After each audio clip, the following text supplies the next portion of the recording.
Em nome do Pai, do Filho e do Espírito Santo.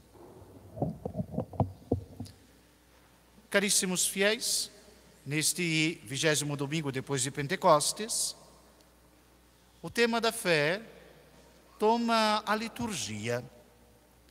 Crer.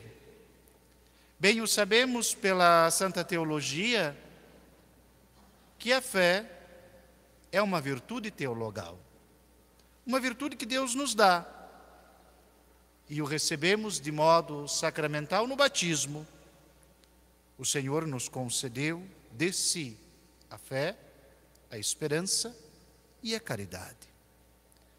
As três virtudes fundamentais para a nossa vida cristã.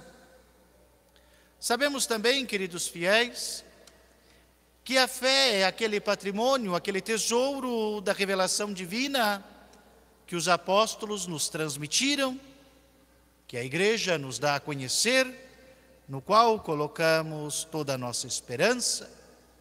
A fé é aquele conhecimento das coisas divinas, da pessoa mesma de Nosso Senhor, de tudo que fez e realizou por nós e de tudo que revelou de si e do Pai e do mistério da Santíssima Trindade, conforme a Santa Igreja nos dá a compreender, a entender, nos transmite como tesouro revelado. E o sabemos também, queridos fiéis, que a fé é aquela adesão livre, aquela adesão que fazemos com toda a nossa inteligência, com todo o nosso coração, com todo o nosso ser, com todas as nossas forças, a esta mesma verdade. Três são as dimensões da única fé. E hoje, quando vemos no Evangelho, qual a fé que está sendo disputada? Aquela mais vacilante, aquela que está no mover-se do coração humano, aderir ou rejeitar, aproximar-se ou afastar-se, ceder a Deus ou resistir a Ele. A disputa da fé, do crer, que acontece em nosso ser enquanto transitório, peregrino, caminhante neste mundo mutável. E olhemos com atenção, pois este primeiro passo, por mais que dos outros seja o menor, e que depende de nós, torna-se a porta para os demais. Tomemos como exemplo o grande bispo Agostinho, e olhemos em suas confissões, como Agostinho, mestre da fé, doutor da Igreja, padre da Igreja, nos faz compreender que esta aceitação livre, voluntária, absoluta, da inteligência, da vontade, de todo o ser, a verdade revelada e a pessoa última, e a pessoa mesma de nosso Senhor Jesus Cristo, e de tudo que nos dá a conhecer do Pai, não é tão fácil assim. Em nosso tempo, podemos viver piedosamente ateus, dando razões para a nossa fé, para o nosso agir, apenas nas coisas do bem-estar, do cotidiano, do corriqueiro. Podemos aderir à verdade revelada por uma boa música, por uma companhia decente, por um bom convívio com os outros. Podemos, em nosso íntimo, resistir àqueles passos para a nossa conversão interna, para a nossa adesão, guardando lá no fundo ainda um ateuzinho perverso, que só quer os efeitos externos da vida religiosa, mas que resiste com seu ser a aderir à divina revelação. Que ateuzinho sagaz, que disfarça todas as coisas. Cair num ateísmo piedoso neste século é tão fácil. Nós temos muitos motivos para sermos católicos que dispensam Deus.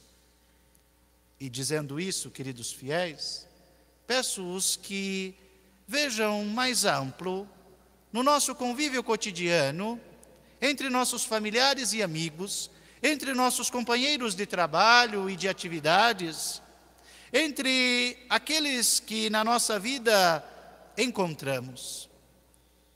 Meçamos as palavras, as intenções, as projeções de seu ser, e percebemos que os motivos para serem católicos podem ser bem distantes daqueles que recebemos pela virtude teologal ou pela revelação divina. Mas simplesmente um motivo de boa convivência. A Igreja Católica realiza muitas ações sociais, por isso deve ser respeitada. Não é por isso. Eu gosto de ser católico porque os católicos têm uma cultura mais elevada, e este meio é que me faz bem. É só colateral, não é essencial. Quando vemos mesmo alguns discursos de grandes prelados da igreja, de padres que dedicam a comunicação, aquilo que chamam de evangelização, os argumentos às vezes terminam nas mesmas conversas de senhoras socialites falando das coisas maravilhosas que acham lindas e maravilhosas na igreja, mas que dispensam Cristo, que dispensam a verdade revelada, que dispensam até mesmo a esperança da salvação. Em muitas linhas de teologia, das modernas, das próximas, que me vejo obrigado a conviver em minhas atividades, digo, é muito difícil encontrar um teólogo verdadeiramente católico. Um teólogo que tenha fé, tem argumentos, tem convencimentos, tem citações a rodo, tirada dos mais eloquentes editados, citados, comentados e doutorados teólogos do século XX para frente. Até citam grandes padres da igreja e volta e meia recorrem a São Tomás de Aquino. Mas me parece que recorrem mais àquela primeira teologia que São Tomás de Aquino faz na Suma. Já leram São Tomás de Aquino? É incrível, porque São Tomás pega uma teologia herética e ele passa metade da argumentação defendendo a teologia herética. E ele é tão bom em te convencer, tão bom que você diz, nossa, está certo, é verdade. A segunda parte, ele desmonta tudo aquilo e te faz ver como você acreditou nesta burrice. Assim é São Tomás. Tem gente que pega a primeira parte e cita São Tomás, mas é justamente aonde ele quer desmontar o argumento. Sem fé, não se pode ser teólogo. Não pode. Se pode ser uma outra coisa. Mestrado, doutorado, formado, graduado, especializado em ciência da religião. Mas em teologia sagrada, não dá. A fé, aquelas três, virtude teologal, revelação divina, traditio apostólica, transmitida pela igreja, o grande tesouro, e a adesão de todo o coração, de toda a mente, de todo o ser.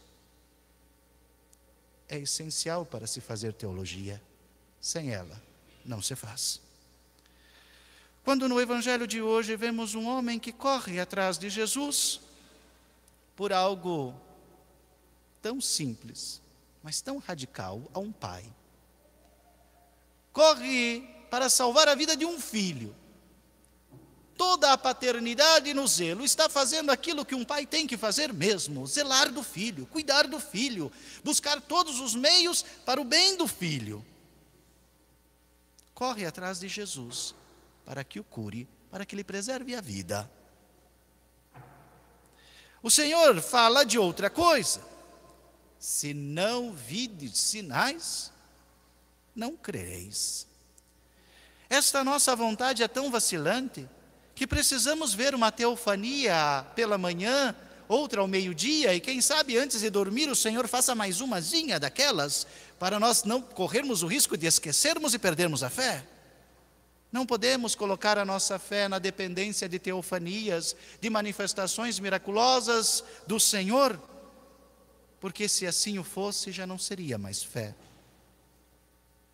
A fé é crer naquilo que não se pode comprovar. Não se pode comprovar empiricamente. Aquilo que não se contempla ainda. Quando entrarmos no céu e queira Deus, na sua misericórdia, que nos abra a porta de sua casa e entremos, e com Ele tenhamos aquela bendita esperança realizada de convivermos com Ele, com a Virgem Maria, com os anjos e com os santos. A fé é a primeira coisa que deixamos da porta para fora. Ela não entra conosco. Por quê? Quem contempla não precisa mais de fé.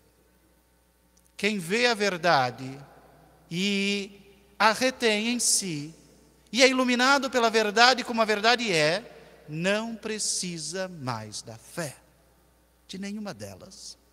Por quê? A virtude teologal chega à sua plenitude, de fé à contemplação, a contemplatio Dei. Aquela doutrina que os apóstolos nos deram chega à sua mais sublime transmissão. Aquela que as palavras não contêm, que os textos não podem explicar, que os sentidos não apreendem, pois a alma estará plenamente iluminada e irradiada pela verdade divina diante da face de Deus. E a vontade, a adesão, ninguém pode resistir a Deus face a face. Todos se rendem a Ele e o adoram.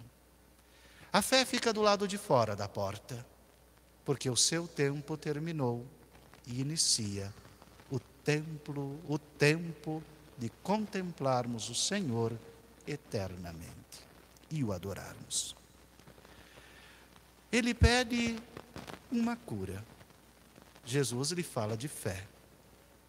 O Senhor, em sua bondade, em sua gentileza, lhe concede este favor. Lhe concede a vida temporal de seu filho. A fé, aquela que brotou diante da ação do Senhor na história, que deu a saúde ao moribundo, que trouxe à vida o já tomado como destinado à morte, faz brotar uma vida melhor, sobrenatural e divina. Ele creu e toda a sua casa com ele. Queridos fiéis, nós vivemos no tempo da fé. Não vivemos ainda o tempo da contemplação. Nós não vemos o Senhor face a face, e que por mais que em sua misericórdia nos conceda algumas manifestações de seu poder, não podemos nós colocar a nossa esperança nestas consolações, mas no patrimônio que recebemos. Aí entendemos porque São Paulo diz tão claramente aos Efesinos que devemos perseverar na comunhão fraterna, na oração, na adoração do Senhor nos sacramentos e na sagrada liturgia. É ela que nos fortalece esta fé, é ela que nos comunica estes dons divinos, aqui, sem violar nossa consciência, sem nos arrancar a liberdade, sem passar dos limites que Ele mesmo fixou para que tenhamos a vida da fé, contemplamos e vivemos já as realidades do céu. E a fé em nós é novamente revigorada e fortalecida. Busquemos as coisas santas, busquemos as coisas do alto, não deixemos que a falta de inteligência, que a omissão diante de nossos deveres de Estado, que o esquecimento do que o Senhor realiza por nós, nos afaste do dom mais sublime desta vida, a fé. Louvado seja nosso Senhor Jesus Cristo.